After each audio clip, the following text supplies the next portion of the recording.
Si en aquel momento que supe que las cosas iban muy mal en el negocio, alguien me hubiera dicho cuál era la causa que lo provocaba todo, me hubiera reído, daría media vuelta y le dejaría hablando solo. Pero bastó que perdiera casi todo para poder entender que a veces existe algo más allá que puede perturbar nuestra tranquilidad y hundirnos en la tempestad, sobre todo para poder creer que el origen de todo mal está dentro de nosotros, los seres humanos. Por discreción quiero guardar mi identidad, sin embargo, les aseguro que esta historia que compartiré es completamente real. Embrujo de sangre.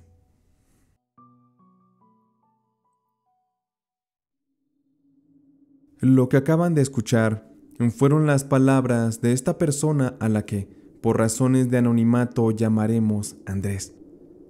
Y para abrir el contexto, Andrés era el segundo de 3 hermanos en una familia del estado de Guanajuato, que se habían dedicado prácticamente toda la vida a la fabricación de calzado. Ellos tenían 3 fábricas esparcidas en el estado. Una era de Andrés y las otras 2 de su hermano Jaime y su hermano Alfredo. Con el tiempo, Jaime decidió salirse del rubro y vendió su fábrica para dedicarse a otras cosas. De esta manera, Andrés y Alfredo seguían fabricando calzado. Pero debo mencionar que entre estos dos, la relación de hermanos estaba un poco fracturada desde hacía muchos años. Aparentemente todo estaba bien entre ellos, pero Alfredo, desde muy pequeño, siempre se había sentido un tanto menospreciado por sus padres en comparación con Andrés, a quien le dieron mejores cosas, mejor educación y un trato, digamos que más digno. Y con el tiempo, siendo ambos adultos, existía esa rivalidad de negocios, más que nada por parte de Alfredo, el cual era más desorganizado, menos disciplinado y un tanto, o quizá muy despilfarrador, a comparación de Andrés, que siempre tenía todo en orden y tenía una gran asesoría de profesionales que le ayudaron a hacer crecer su empresa muy bien. Para Alfredo, por lo tanto, su fábrica de calzado tenía los días contados. Él no era capaz de sobreponerse a las adversidades y sobre todo a los cambios que demandaba el mercado. Así que llegó todo a un punto en que su fábrica estaba a nada de irse a la quiebra. No tenía ya ni para pagarle a los trabajadores, así que mandaba en ocasiones a la fábrica de Andrés a aquella gente a que ayudaran y para que se les dieran algunas tareas y así no perdieran su trabajo. Toda esta situación le ardía en el alma a Alfredo, quien se quemaba de envidia de ver cómo Andrés crecía en su negocio. Y todo esto se veía reflejado en comentarios llenos de veneno que Alfredo hacía sobre el trabajo de Andrés. Y por esta razón es que aquella relación de hermanos se fue poco a poco rompiendo. Y aquí comienzan a gestarse ciertas circunstancias oscuras, indeseables. Y es que pasa que Alfredo, un sábado por la tarde, justo cuando la fábrica de Andrés cerraba, llegó junto con un sujeto, el cual Alfredo dijo que era un analista de operaciones, y había otro tipo muy raro que se había quedado en la camioneta. Aquel sujeto, por lo poco que se podía ver, tenía un aspecto siniestro. Ya era de edad avanzada y no parecía ser de la ciudad. Aquella visita para la cual Alfredo llegó muy amable, muy cambiado, tenía un propósito. Alfredo comentó a Andrés que necesitaba le permitiera hacer un análisis de operaciones en su fábrica. Así que Alfredo pedía el favor a Andrés de que se le permitiera estar un par de horas revisando la maquinaria, las instalaciones y revisar una que otra cosa por aquí y por allá. Aquello, de entrada, le dio gusto a Andrés, que su hermano estuviera dispuesto a hacer las cosas mejor. Así que de inmediato los hizo pasar y les dejó dentro de aquella planta de trabajo, la cual ya estaba completamente sola. Andrés se iría a comer y un par de horas más regresaría para que, cuando Alfredo terminara, poder cerrar la fábrica e irse a descansar. Y hasta ese punto todo iba bien. Pero días después comenzaría para Andrés una pesadilla oscura y horrible. Los primeros indicios fueron que algunos trabajadores, sin razón alguna, empezaron a renunciar, uno tras otro.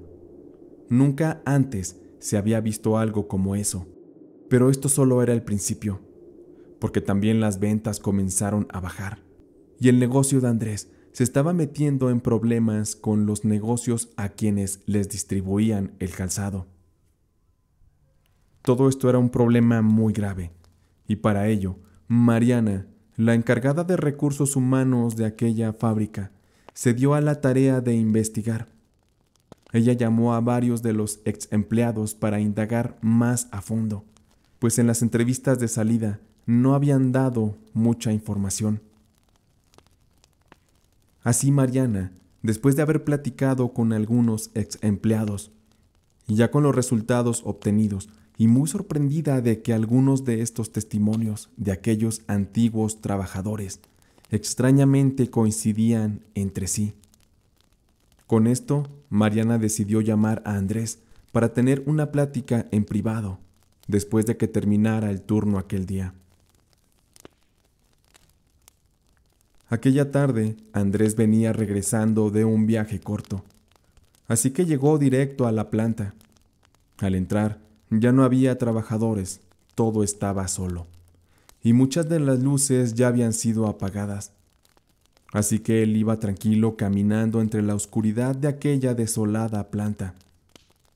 Al irse acercando a la oficina de Mariana, Andrés escuchó algo raro, como una especie de risas de una niña. Esto le llamó de inmediato la atención, porque además se escuchaban pasos de unos zapatos pequeños, y todo esto provenía de detrás de una de las máquinas. Muy raro todo, porque estaba muy oscuro ahí, pero Andrés se fue acercando hacia donde provenían aquellos sonidos. Y justo vio cómo una niña de unos 6 años salió corriendo muy rápido y gritando en tono de juego, hasta perderse nuevamente entre las máquinas. Con esto, Andrés subió muy molesto las escaleras para ir a la oficina de Mariana, y asumiendo que ésta había llevado a su hija y encima le había permitido jugar en la planta de trabajo, en cuanto vio a Mariana, comenzó a llamarle la atención, porque estaba estrictamente prohibido que los niños de los empleados entraran a la planta, porque era muy peligroso. Mariana lo paró en seco y le pidió que se calmara. Le sirvió un té y le explicó que ella no había llevado a su hija aquella tarde, que su hija se encontraba en casa con su padre. Andrés, escuchando esto y confundido, se sienta y pide entonces una explicación a lo que acababa de ver. Mariana le dice que le alegra que él mismo haya visto a aquella niña, porque eso le ayudaría a explicarle y a que él comprendiera mejor lo que estaba pasando. Y Mariana comienza a explicarle. Empezó a decirle que durante toda la semana estuvo llamando a los ex empleados y que había algo muy raro en las versiones que habían dado acerca de la causa real de su salida de la empresa. Pues de varios a quienes llamó, argumentaron haber estado viviendo situaciones extrañas, al parecer, y por increíble que sonara, con fantasmas. Sí, fantasmas dentro de la fábrica. Algunos confesaron que habían visto sombras o que habían visto supuestos bultos, sobre todo los que se habían quedado hasta tarde, Uno de ellos dijo que vio una especie de ojos brillantes que le acecharon mientras fue al baño. Además de esto, se escuchaban voces, les movían las herramientas, les apagaban las máquinas, se iba la luz. Y un par de ellos habían visto a una niña pequeña que jugaba entre las máquinas y se desaparecía en el aire. Esto último coincidía con la visión que recién había tenido Andrés, quien estaba que no podía creer dichos argumentos. Para él era estúpido creer que algo así estuviera llevando a la deriva a su empresa. Se quedó callado, muy molesto, mientras que Mariana le comentaba también que ella se había puesto a investigar sobre alguien, un brujo o algo que les ayudara a retirar aquello que se estaba manifestando.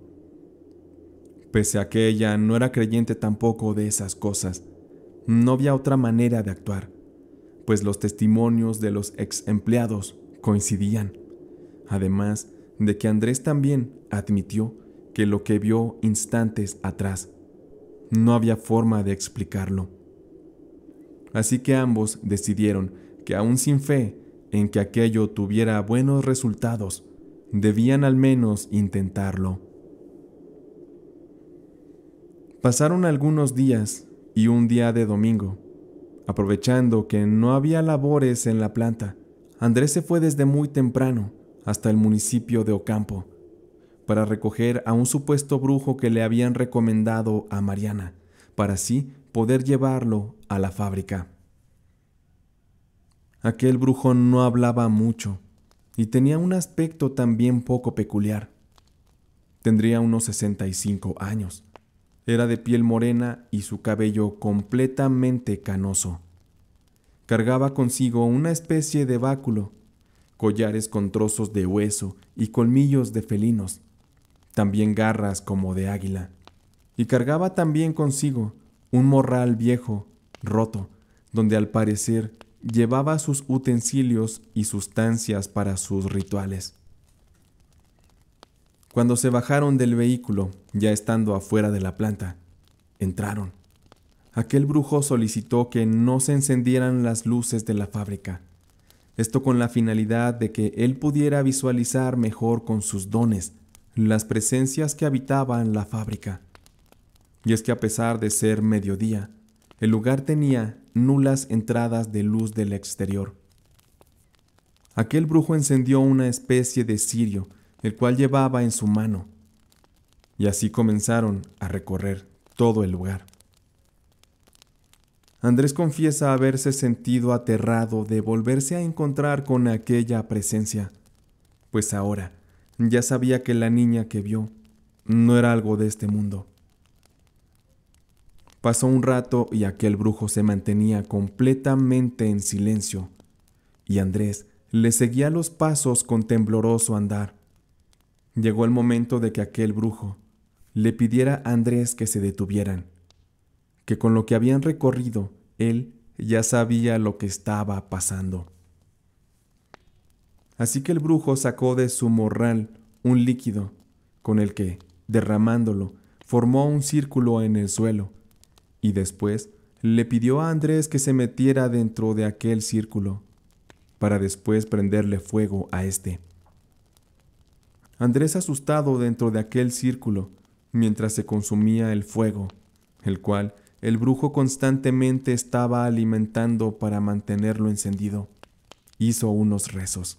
Después, dejando ya consumir el fuego restante, comenzó a explicarle a Andrés que aquello era para limpiar su energía, era una especie de limpia.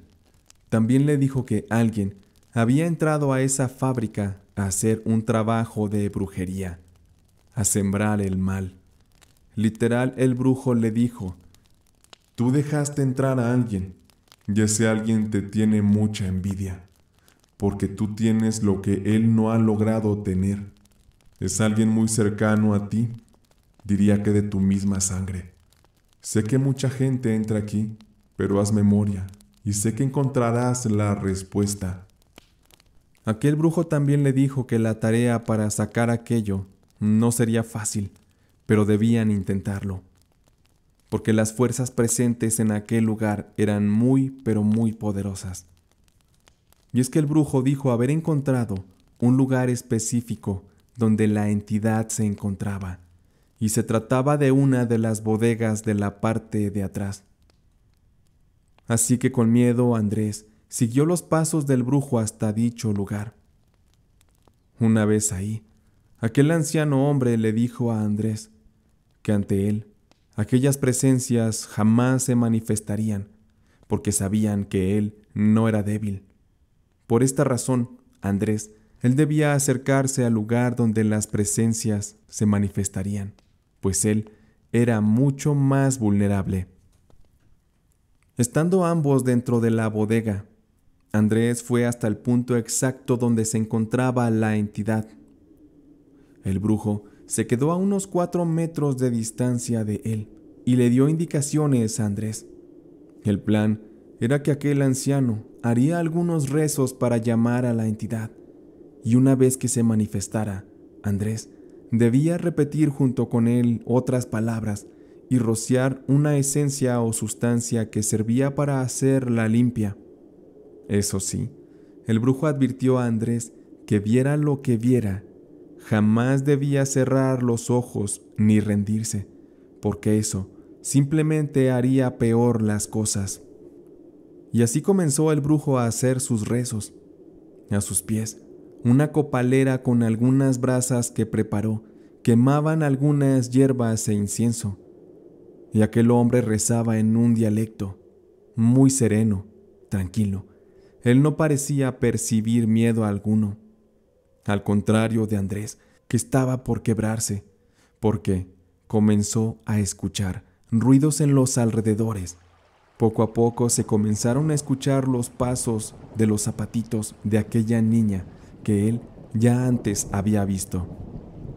Y Andrés sentía el gran terror, porque aquellos pasos se escuchaban cada vez más y más cerca, hasta el punto que frente a él pudo presenciar claramente a una pequeña niña, la misma que vio noches atrás. La niña parecía ignorarlo, hacía como que jugaba en el piso y brincoteaba.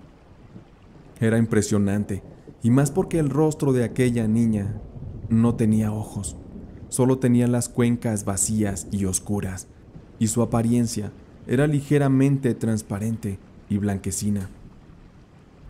Cuando el brujo le dio la instrucción a Andrés de que repitiera junto a él algunas palabras y un rezo extraño, poco a poco, aquella niña, de estar jugueteando, se posó justo frente a Andrés, a 1 metro de distancia, y mirándolo justo a los ojos, callada. En ese momento Andrés cuenta cómo la niña se le fue cambiando el rostro como al de un demonio, que fue también cambiando de forma, hasta mostrar una horrenda apariencia. Andrés lloraba de miedo, pero seguía repitiendo los rezos junto con el brujo, el cual se mantenía sereno y aparentemente sin miedo, simplemente presenciaba todo aquello. Por otra parte, Andrés cada vez sentía más miedo, presión, terror, pero sabía que no podía parar. Él debía terminar aquello, y con lágrimas en los ojos, él recitaba aquellas palabras desconocidas y rociaba a aquel aterrador personaje con la sustancia que el brujo le había dado. Aquel demonio ya manifestado, poco a poco, fue mostrándose mucho más enfadado, hasta que, de un suspiro, se lanzó sobre el cuerpo de Andrés, atravesándolo con aquella inerte presencia y desapareciendo en medio de la oscuridad. Un instante después, Andrés cayó desmayado al suelo. Aquello fue brutalmente impactante para él. Un rato después, el brujo lo levantó, lo despertó, y cuando Andrés abrió los ojos, ya estaban todas las luces encendidas y todo más tranquilo. Había pasado 1 hora, y en el lapso que Andrés estuvo inconsciente, aquel brujo hizo un ritual de limpia en aquel lugar. Andrés, confundido y asustado, le pidió al brujo que era mejor salir de ahí, Así que salieron, subieron al auto para así llevar de regreso a aquel hombre a su casa. Cuando se despidieron, Andrés recibió de mano de aquel brujo un amuleto de protección. Le pidió a aquel hombre que siempre lo llevara consigo, porque aquello podría algún día regresar. Y sobre todo, le pidió que se cuidara de las envidias, sobre todo de las de la familia. Así Andrés regresó a casa, perturbado. Ahora él, después de haber hecho las conjeturas, encajó que su hermano Alfredo, aquella tarde que entró a hacer el supuesto análisis, fue que han de haberle hecho algún trabajo de brujería. A raíz de eso, él rompió relación con su hermano y hasta la fecha no lo ha vuelto a ver. Sin embargo, por lo que supo mediante charlas con cercanos, a Alfredo le va terrible. Está muy endeudado y en la quiebra total, y la ha estado pasando terrible en el plano económico. Se divorció y vive una solitaria y deprimente vida. Por otra parte, en el negocio de Andrés, las cosas van muy bien, como siempre había sido, y a la fecha no ha habido más casos de personas que hayan reportado haber encontrado alguna aparición de fantasmas o algo que tenga que ver con ese maleficio que fue provocado por aquel embrujo de sangre.